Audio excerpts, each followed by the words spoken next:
우리 주보에 있는 말씀 한 번만 같이 읽겠습니다. 사도행전 14장 15절부터 똑같이 시작. 사도행전 14장 15절. 이르되 여러분이요 어찌하여 이러한 일을 하느냐. 우리도 여러분과 같은 성정을 가진 사람이라. 여러분에게 복음을 전하는 것은 이런 헛된 일을 버리고 천지와 바다와 그 가운데 만물을 지으시고 살아계신 하나님께로 돌아오게 함이라. 사도행전 14장 28절. 제자들과 함께 오래 있으니라. 창세기 37장 7절. 우리가 밭에서 곡식단을 먹더니 내 단은 일어서고 당신들의 단은 내 단을 둘러서서 절하더이다. 창세기 39장 20절. 이에 요셉의 주인이 그를 잡아오게 가두니 그 옥은 왕의 제수를 가두는 곳이었더라. 요셉이 옥에 갇혔으나. 창세기 41장 41절. 바로가 또 요셉에게 이르되 내가 너를 애굽 온 땅에 총리가 되게 하노라 하고. 아멘. 우리 가까이 계신 분들하고 서로 교제하시는데 이렇게 말씀하시죠. 예수님 부활하셨습니다. 예수님 부활하셨습니다. 아멘. 한 번 더 하실까요? 잘 되고 있습니다. 잘 되고 있습니다. 아멘. 돌은 건물을 지을 때 굉장히 좋은 소재 중에 하나지요. 예전에 우리 교회 중고등부에서 러시아 선교자 상트페테르부르크에 갔는데 거기에 한 다리가 있더라고요. 그런데 그 다리가 돌로 되어 있는 다리인데 아치 형체로 되어 있는데 안내하는 분이 저 다리를 보세요. 그래서 여느 다리나 똑같은데 돌만 있는 줄로 그렇게 생각을 했는데 그 다리는 돌로 만들긴 했는데 접착제를 안 붙인 거예요. 그냥 돌만 갖고 다리를 만든 거예요. 어떻게 그럴 수가 있냐고 그랬더니 돌을 역학적으로 잘 깎아서 서로 이렇게 맞물리게 하니까 접착제를 붙이지 않아도 아주 견고한 다리가 되어 있고, 그리고 그 다리는 몇백 년이 지나고 지진의 흔적이 있는데도 흔들리지 않고 그대로 유지된다는 거예요. 그런데 이제 돌로 다리를 쌓거나 건물을 지을 때 건축가는 자기에 맞는 돌을 택하겠지요. 그리고 자기 계획에 맞지 않으면 돌을 버리겠지요. 그런데 어떤 건축가는 이 돌은 쓸모없어. 그리고 버렸는데 어떤 건축가는 와, 이 돌이 정말 내가 찾던 돌이야.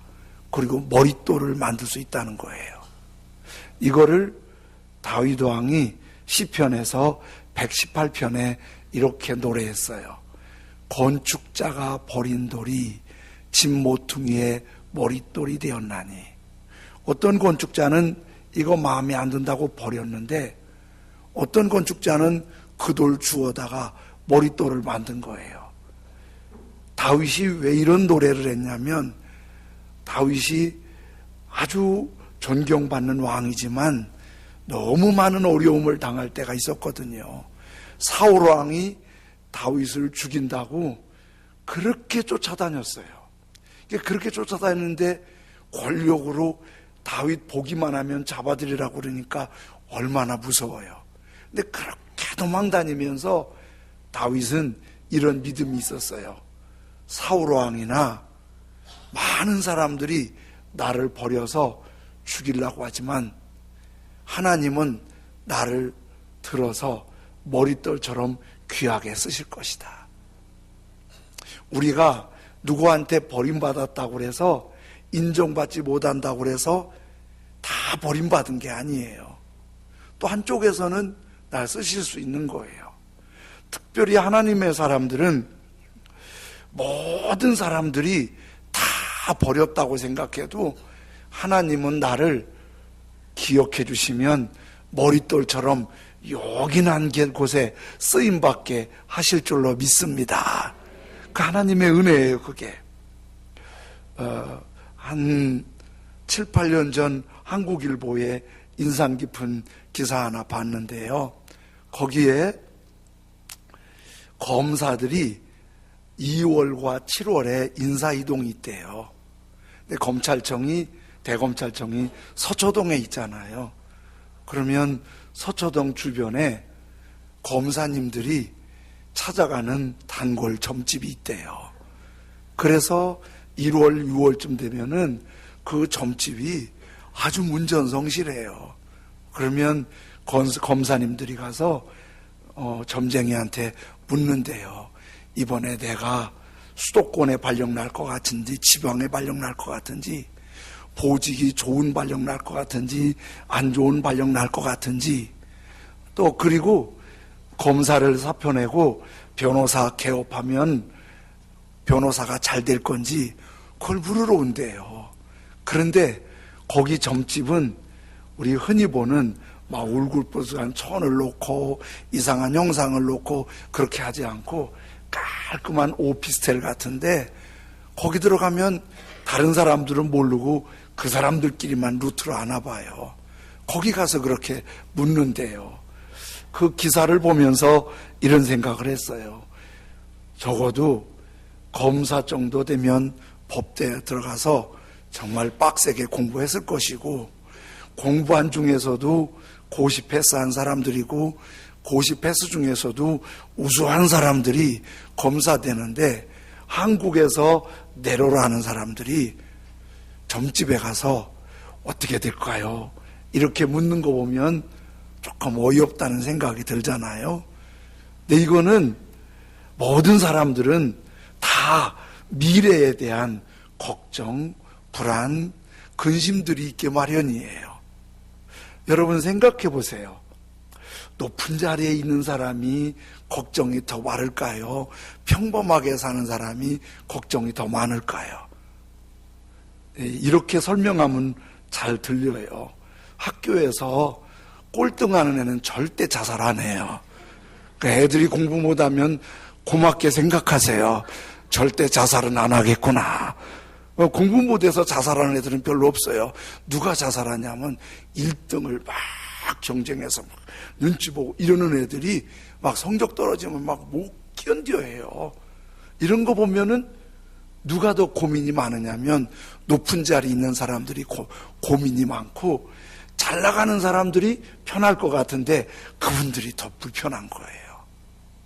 구약 성경의 애굽의 바로 왕은 절대 권력을 갖고 있었지만은 미래에 대한 걱정은 쉴 수가 없었어요.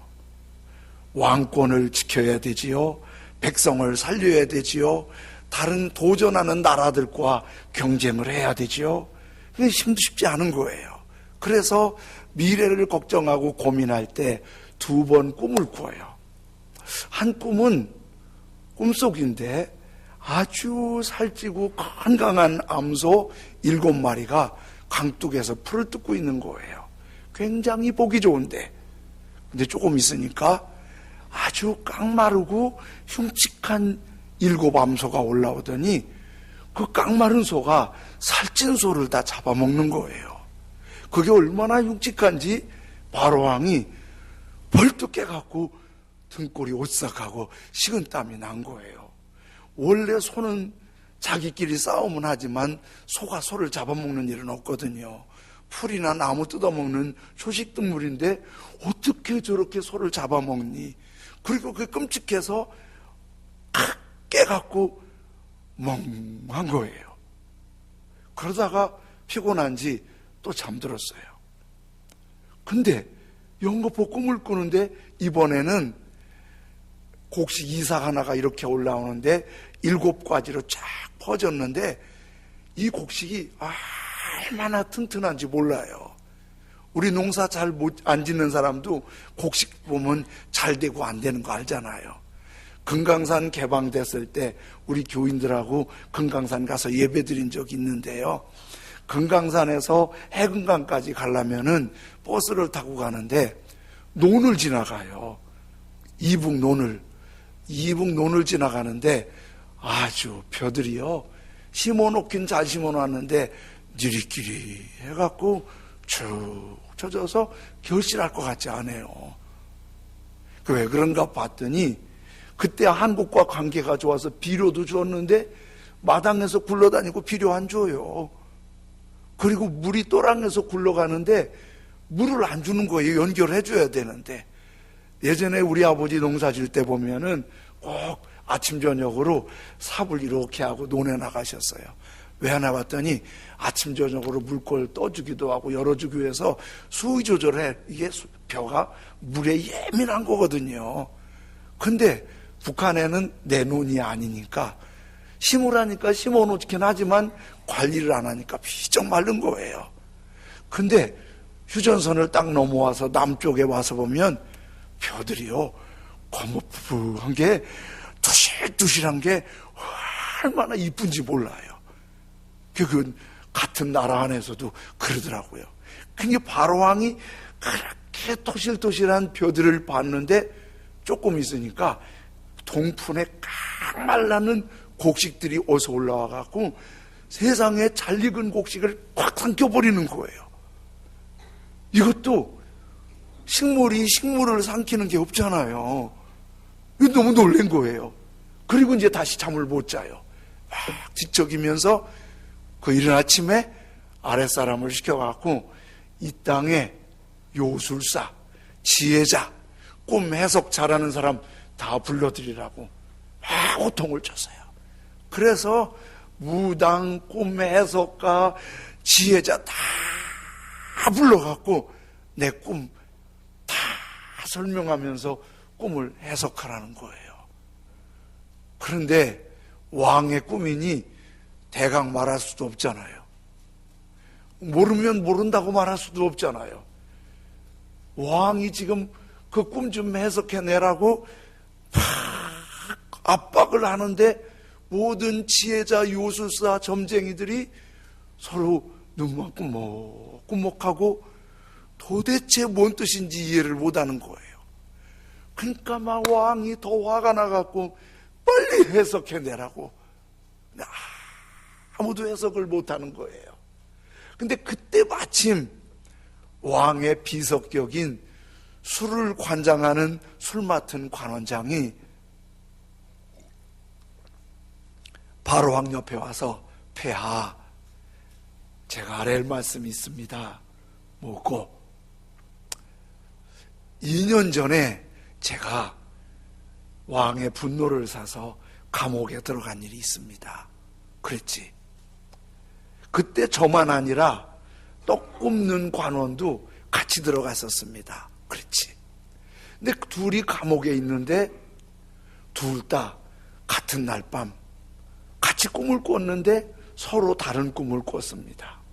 내가 꿈을 그 친구한테 얘기했더니 그 친구도 모르고 그 친구 꿈을 나한테 얘기해 줬는데 나도 꿈이 뭔 뜻인지 몰라서 서로 꿈 때문에 아침을 못 먹고 고민하고 있는데 마침 그 감옥에 왕의 신하 보디발의 집에 노예로 살던 히브리 청년이 감옥에 들어왔는데 뭘 걱정이냐고 물어봐서 꿈 얘기를 했더니 그 히브리 청년이 해석해 주기를 내 꿈은 3일 만에 바로왕에게 복직이 돼서 왕을 섬기게 되고 떡 굽는 관원은 3일 만에 죽게 될 거라고. 그 꿈이 그렇게 해석을 했는데 그 해석하고 3일 지나서 알고 보니까 폐하의 생신인데 그날 폐하께서 그 친구가 해석한 대로 저는 복직이 되고 그리고 그 친구는 폐하께서 엄명을 내려서 처형당했습니다. 꿈이 해석한 대로 됐는데 제가 복직되고 너무 좋아서 다 잊어버렸는데 폐하께서 꿈꾸셨다니까 그 생각이 납니다. 그랬더니 바로왕이 꿈 때문에 너무 고민하는 중이어서 그 친구 빨리 불러들여라. 그래서 요셉을 감옥에서 불러내서 수염을 깎고 목욕을 하고 왕 앞에서는 의전복을 딱 입히니까 그저 보디발의 아내가 반했던 그 핸섬한 모습이 딱 살아나는 거예요. 아주 멋지게 하고 요셉이 바로왕 앞에 가서 딱 무릎을 꿇었더니 바로왕이 요셉 보고 그러는 거예요. 내가 신기한 꿈을 꾸었는데 그걸 해석할 줄 사람이 아무도 없어. 내가 너무 답답한데 너는 꿈을 잘 해석한다면서. 그러니까 요셉이 대답하는 거예요. 사실은 저도 꿈을 해석을 잘 못합니다.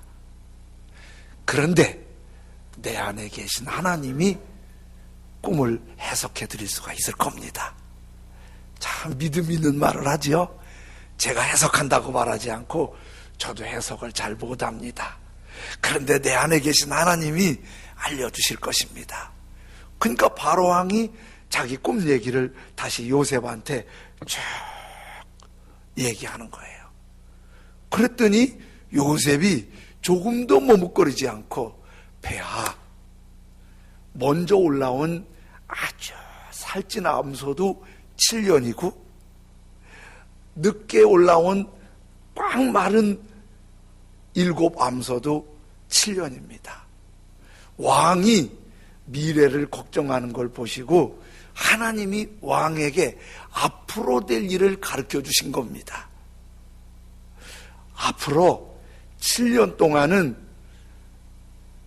상상할 수 없는 풍년이 애굽 전역에 있어서 곡식이 널브러질 겁니다.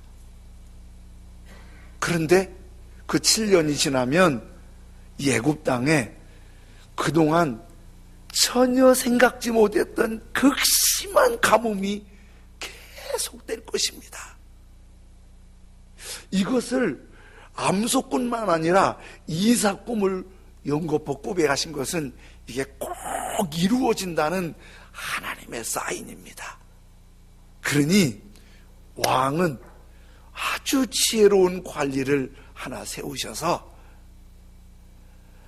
풍년 7년 동안 나라를 잘 관리해서 곡식을 잘 모아두면 흉년 7년 동안 어려움을 잘 이겨낼 것입니다. 그러니 아주 사심 없고 지혜로운 관리한 사람을 세우라고 하나님이 가르쳐 주신 것입니다.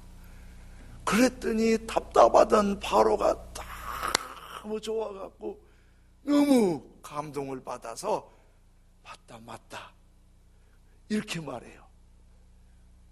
요셉이 처음 말을 참 잘했잖아요.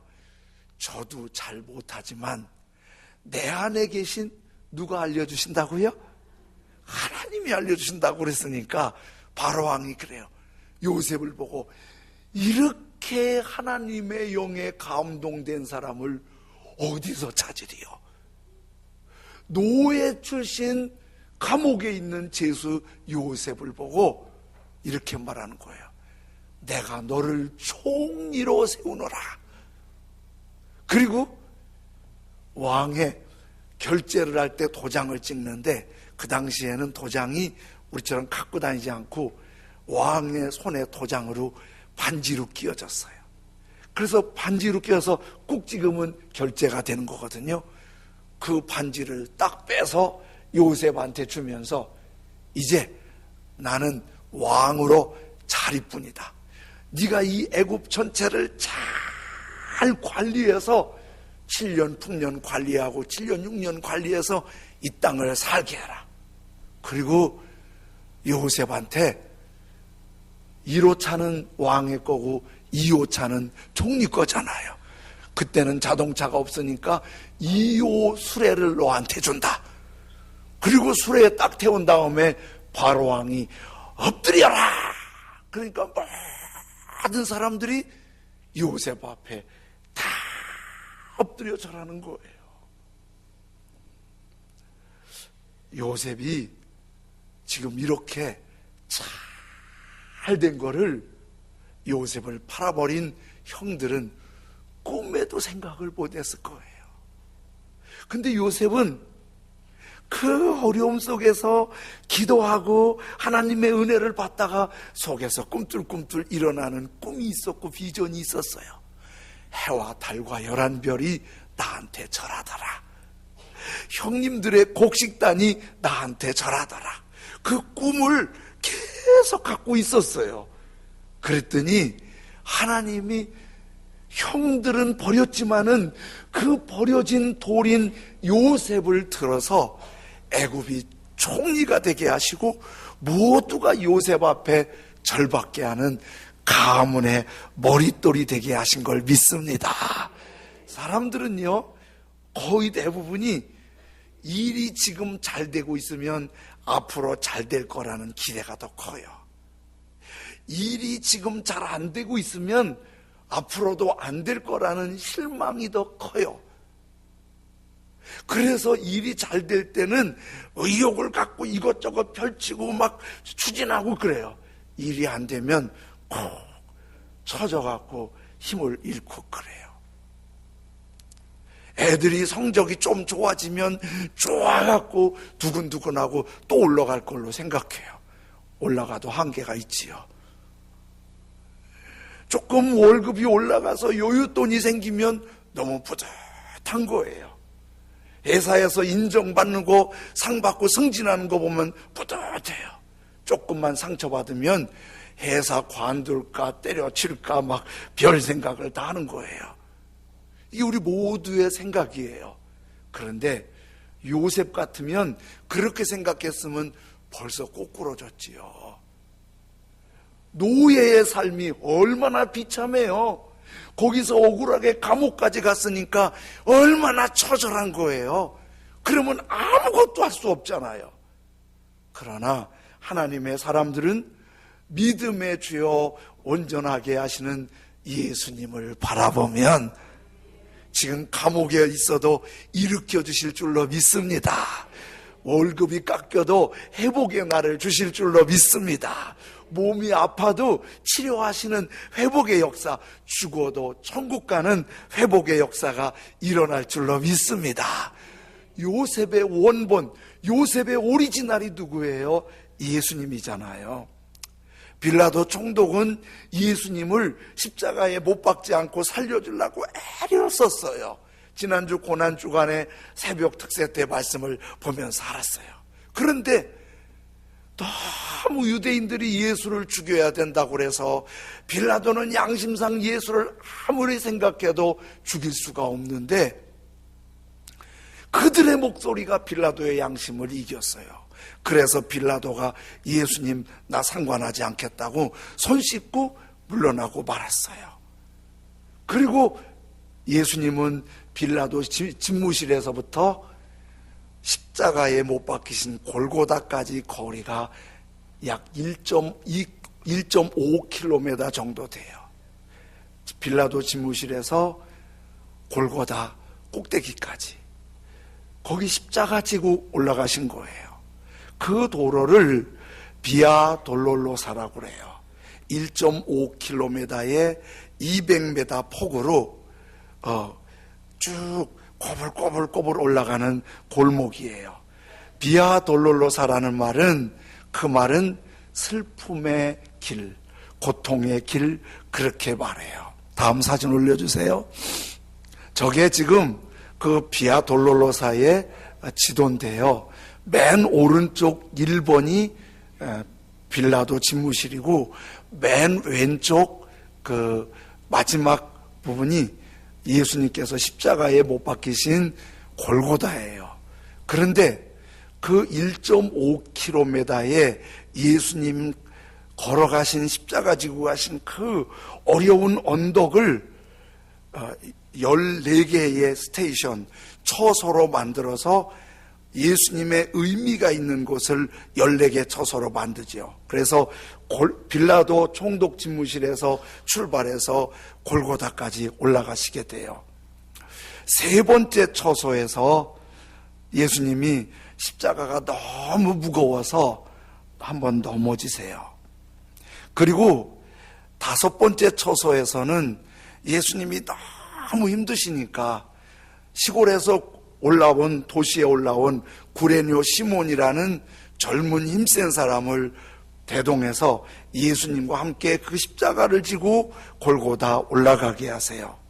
여섯 번째 처소에서는 예수님이 시몬하고 같이 십자가 지고 가지만 너무 지치고 너무 힘들고 피나고 땀이 흐르니까 예수님께서 사역하실 때 12년을 혈루증으로 앓아서 병원도 가보고 약도 써보고 온갖 고생하고 돈도 다 허비해서 죽을 지경인데 예수님 옷가에 손대보겠다고 몰래 가서 예수님 옷가에 손을 댄 여인이 깨끗이 나았어요. 그때 너무 고마워서 예수님을 따라다녔는데 예수님께서 십자가 지는 모습이 너무 안쓰러워서 자기가 가지고 있는 수건을 가지고 로마 군인 무서워하지 않고 예수님 얼굴에 땀과 피를 좀 닦아주신 곳이 6번째 처소예요. 7번째 처소에서 구레네 시몬하고 함께 짊어지고 가고 있는데 그 함께 짊어지고 가고 있는 그 가운데도 너무 힘들어서 2번째 넘어지세요. 그리고 8번째 처소에서는 넘어져서 일어나지 못하고 끙끙거리고 있을 때 평소 예수님을 사랑하던 여인들이 로마 권력 앞에, 유대 권력 앞에 이렇게 아픔을 당할 때 여인들의 힘으로 예수님한테 뭘 해드릴 수가 없는 거예요. 그리고 고통당하시는 예수님이 너무 안쓰럽고 너무 아파서 한없이 흐느끼면서 우는 거예요. 우리가 만일 거기 있었더라도 그렇게 울겠지요. 아니, 예수님 사랑하지 않는 사람이라도 그 처절한 모습을 보면 혀가 차지고 눈물이 나올 거예요. 그런데 예수님께서 그 고통 중에 울고 있는 여인들을 보고 한 말씀 해주세요. 그게 누가복음 23장 28절인데요. 예루살렘의 딸들아, 나를 위해 울지 말고 너희와 너희 자녀들을 위해 울어라. 지금 여인들은 예수님이 너무 안쓰러워서, 너무 마음이 아파서, 이 상태가 너무 야속해서 그렇게 울고 있는데 예수님은 나를 위해 울지 말고 너와 너의 자녀를 위해 울어라. 예수님 왜 그렇게 말씀하셨을까요? 너와 너희 자녀를 위해 울라는 말씀은 앞으로 이것뿐만 아니라 너와 너희 자녀들이 엄청난 유혹과 시련에 부딪히고 엄청난 재난이 있을 텐데 지금 울면서 기도하면서 하나님 붙잡아야 된다는 얘기고요.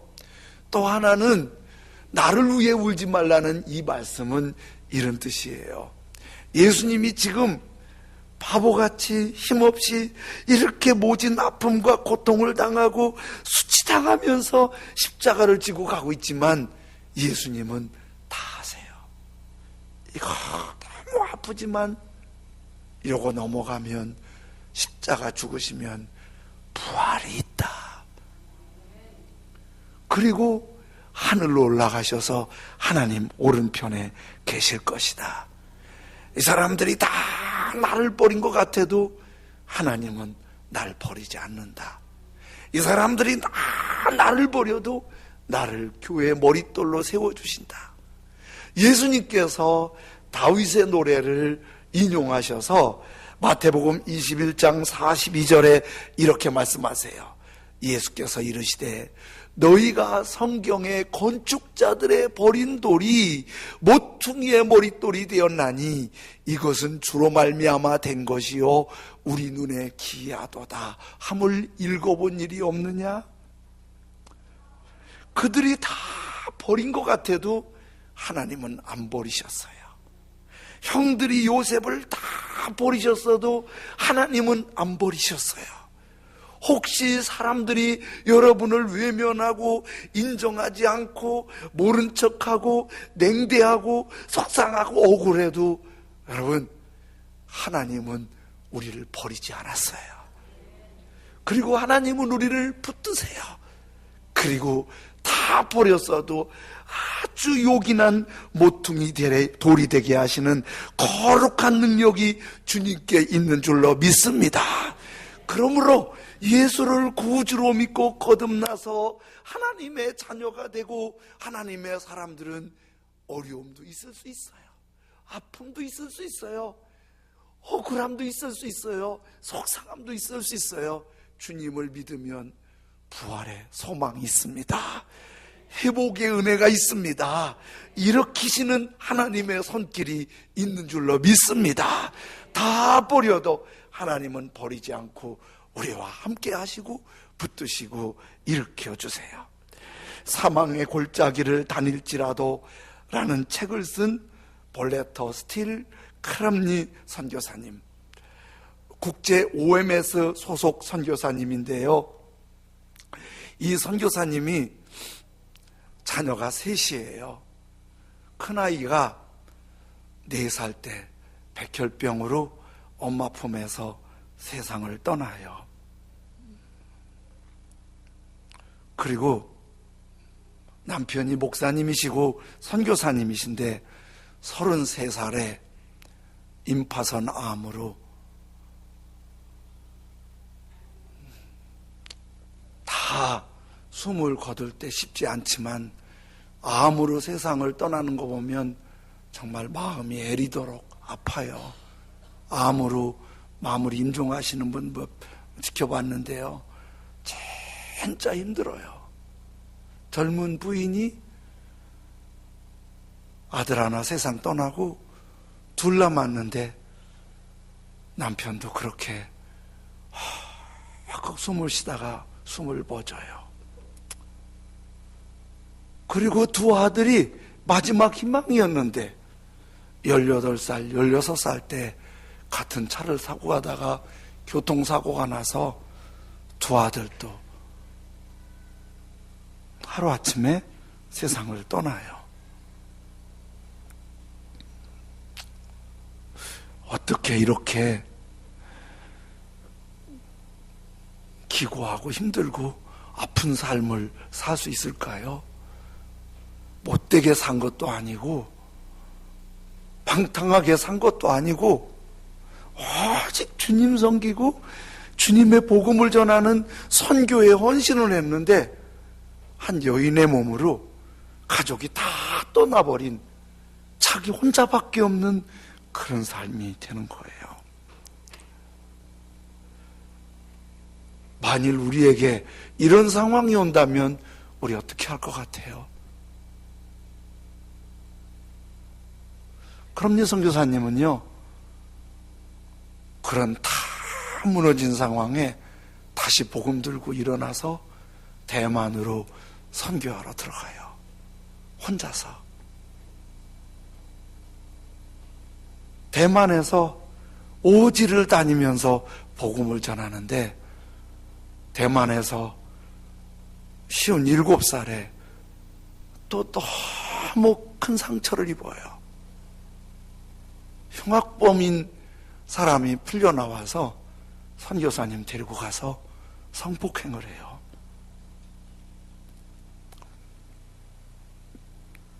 쉬운 7살에 주님 앞에 온 가족, 자기 삶 전부를 다해서 주님을 따르는데 어떻게 그럴 수가 있어요? 어떻게 그럴 수가 있어요? 원망할 만하잖아요? 불평할 만하잖아요? 그리고 좌절해서 일어나기 어렵잖아요?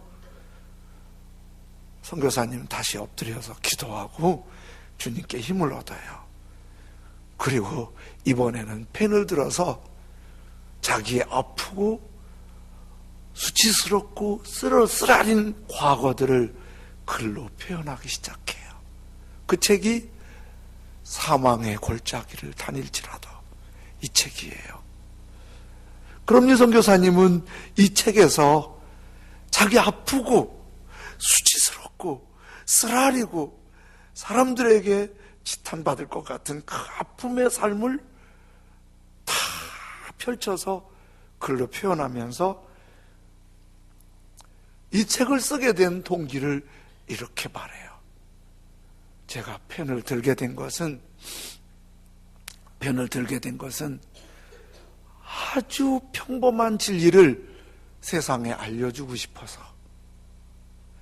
아주 평범한 진리를 세상에 알려주고 싶어서 펜을 들었다는 거예요.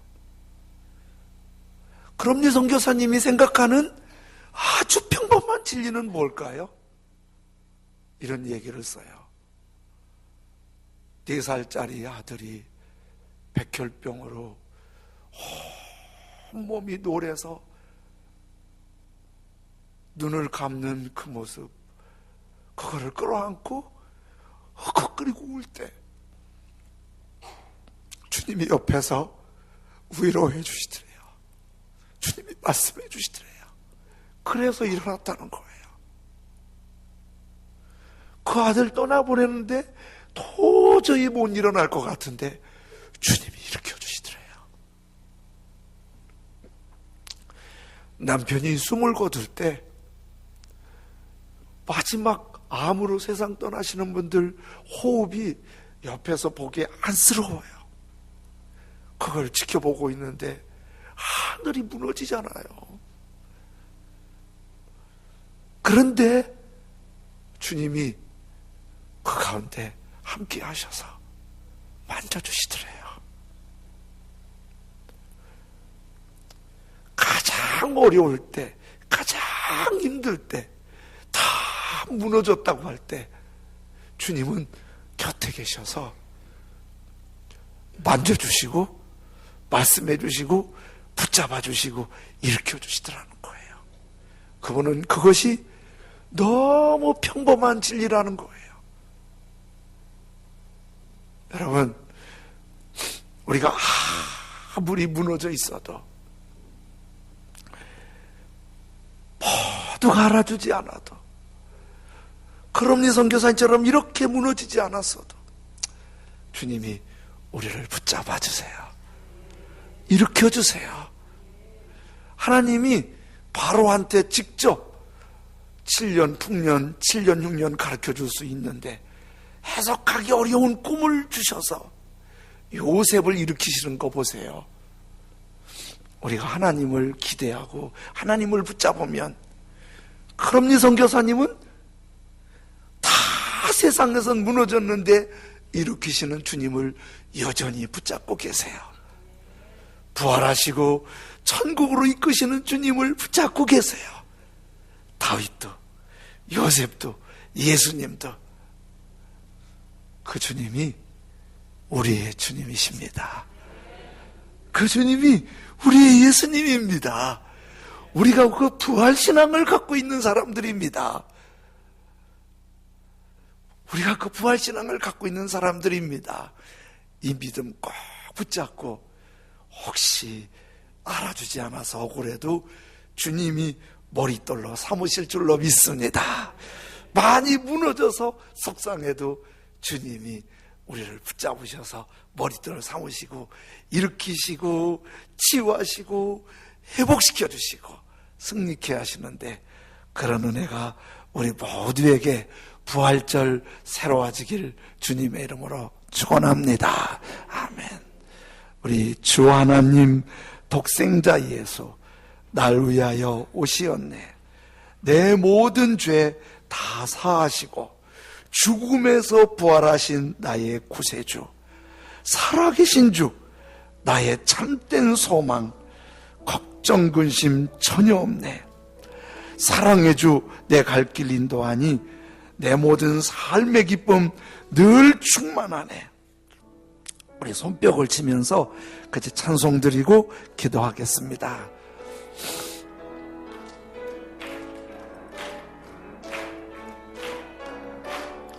주 안에서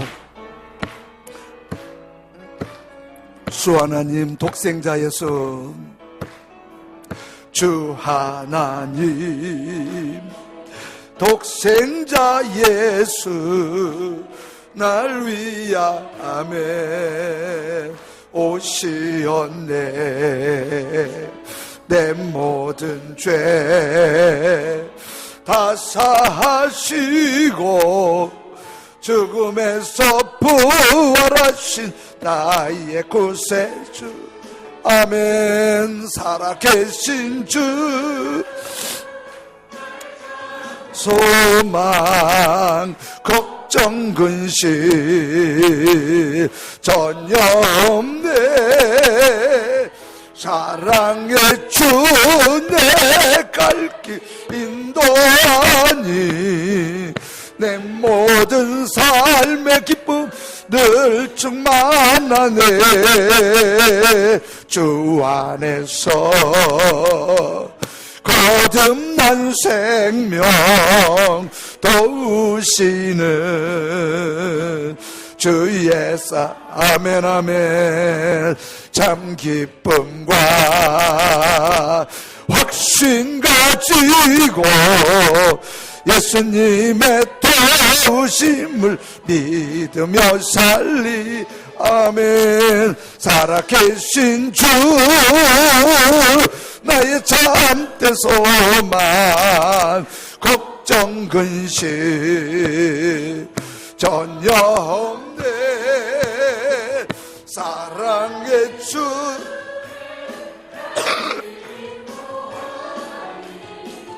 내 모든 삶의 기쁨 늘 충만하네. 그 언젠가 주 뵐 때까지 주를 위해 싸우리라.